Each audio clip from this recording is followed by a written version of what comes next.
Hi, everybody. So, I think it's safe to say that spring is actually really finally here. We had some warm weather days this weekend, and we are seeing buds on the trees and daffodils and flowers blooming, and it really truly feels like springtime. So, today, let's talk and sing and read about growing things. I think we should probably start by singing a song.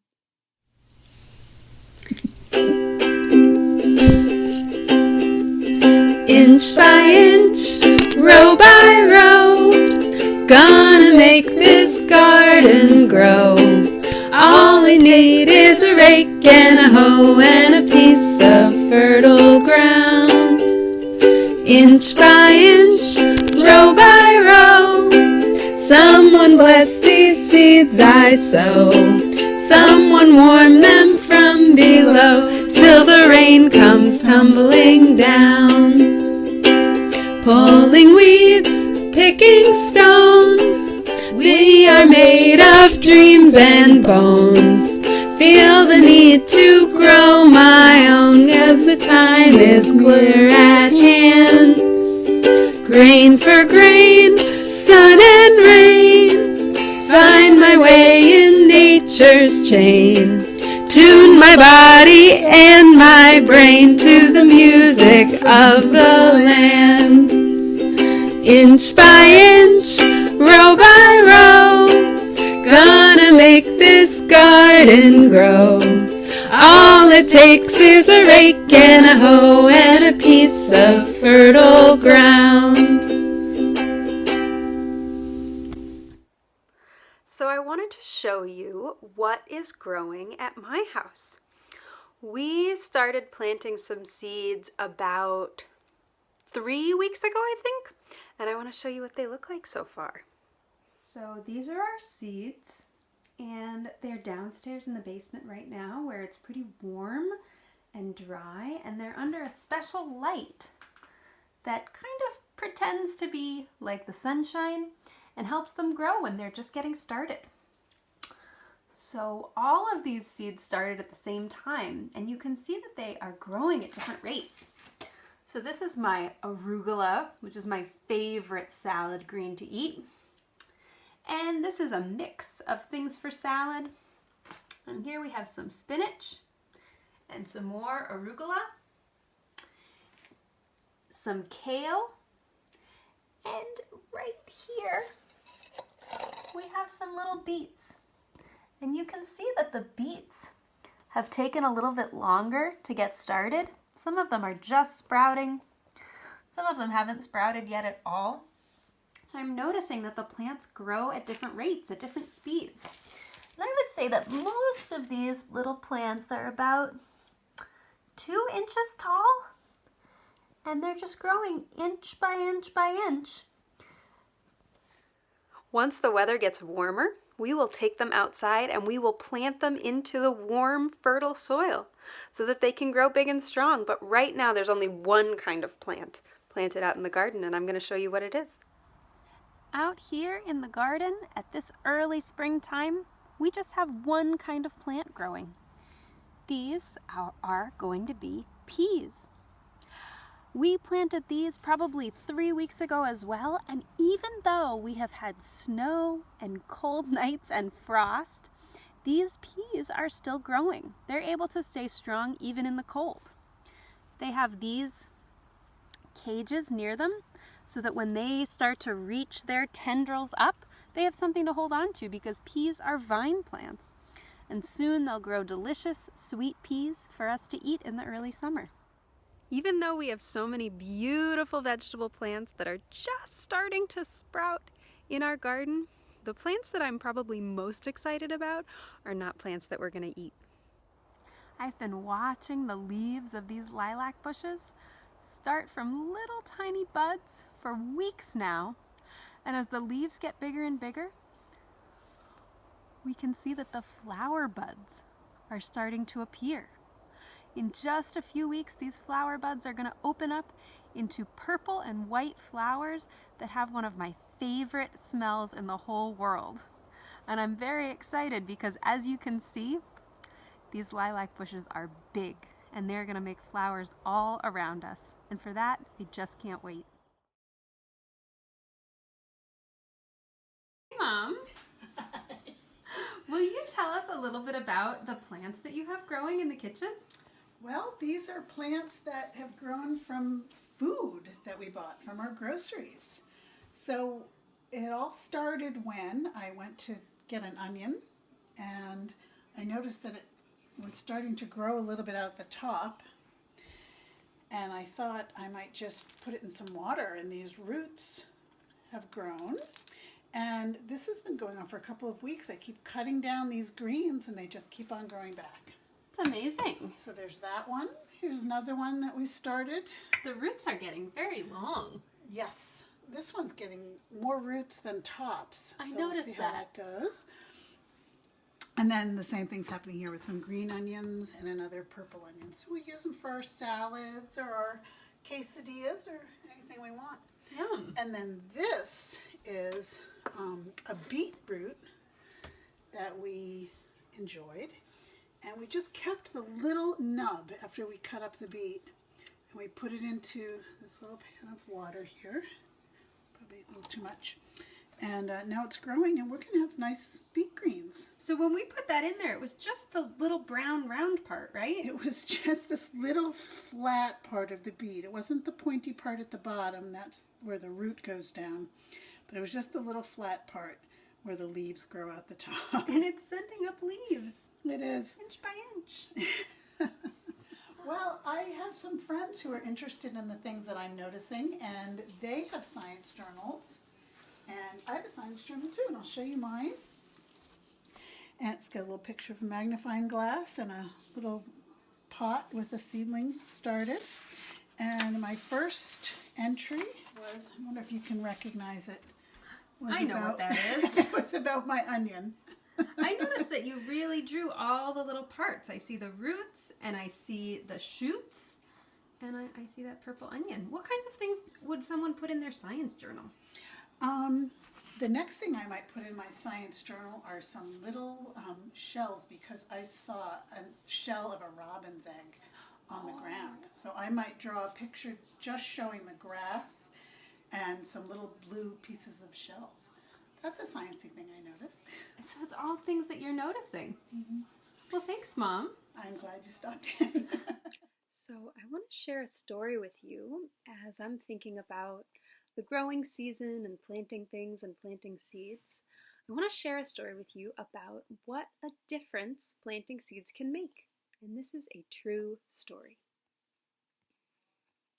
This story is called Wangari's Trees of Peace, and it's a true story from Kenya, which is a country in Africa. And this book, this version of the story, has been written down and illustrated by Jeanette Winter. Wangari lives under an umbrella of trees in the shadow of Mount Kenya in Africa. She watches the birds in the forest where she and her mother go to gather firewood for cooking. And she helps harvest the sweet potatoes, sugar cane, and maize from the rich soil. Rich soil is another word for fertile soil, like in the song that we sang, Inch by Inch. Rich and fertile both mean that the soil is really good for growing plants. Wangari shines in school, and when she grows tall like the trees in the forest, she wins a scholarship to study in America. 6 years later, her studies over, Wangari returns to her Kenya home and sees a change. What has happened, she wonders. Where are the trees? Wangari sees women bent from hauling firewood miles and miles from home. She sees barren land where no crops grow. Where are the birds? Thousands of trees have been cut down to make room for buildings, but no one planted new trees to take their place. Will all of Kenya become a desert, she wonders, as her tears fall? Imagine what you know about a desert. A desert is a very dry place, and in some places in the world, there's supposed to be a desert, But Wangari's home wasn't a desert to begin with. It had a canopy of trees, and they were able to grow lots of plants in the soil. If it became a desert, that would be a problem. That wouldn't be how that land is supposed to be. Wangari thinks about the barren land. I can begin to replace some of the lost trees here in my own backyard, one tree at a time. She starts planting 9 seedlings. Watching the seedlings take root gives Wangari the idea to plant more.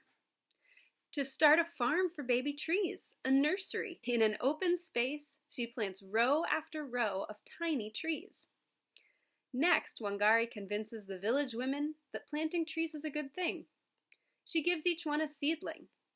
Our lives will be better when we have trees again. You'll see. We are planting the seeds of hope. The women spread out over their village, planting tiny trees in long rows, like a green belt stretching over the land. The government men laugh. Women can't do this, they say. It takes trained foresters to plant trees. The women ignore the laughter and keep planting. Wangari pays them a small amount for each seedling, still living after 3 months. Their first earnings ever. Word travels like wind rustling through leaves about the green returning to Wangari's village. Soon other women in other villages and towns and cities in Kenya are planting long rows of seedlings too. But the cutting continues.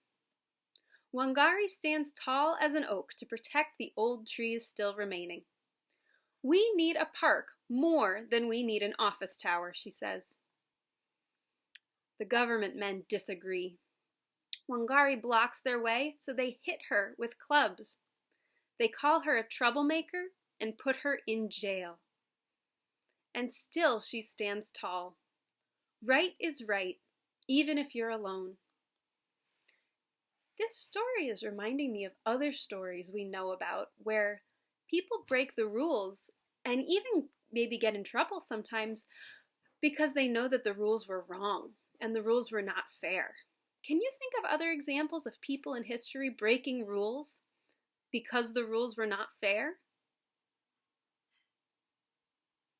There are many, many other people in history who've helped make things right by breaking rules when the rules are not fair.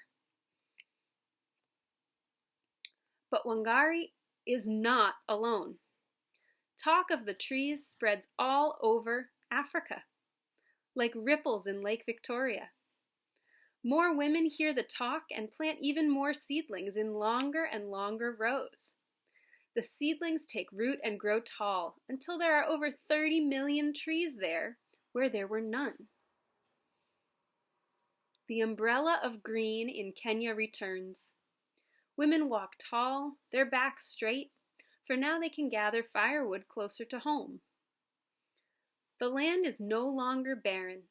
Sweet potatoes, sugarcane, and maize grow in the rich red earth. And the whole world hears of Wangari's trees and her army of women who planted them. And if you were to climb to the very top of Mount Kenya, you would see the millions of trees growing below you and the green that Wangari brought back to Kenya. So that story is a true one, and there's so much more to it. When I was reading about Wangari Maathai, I learned that she studied in the United States, and she studied ecology, which meant that she studied plants and how they grow. And so when she came back home, she was really an expert. And I noticed and I learned that she did not do this alone.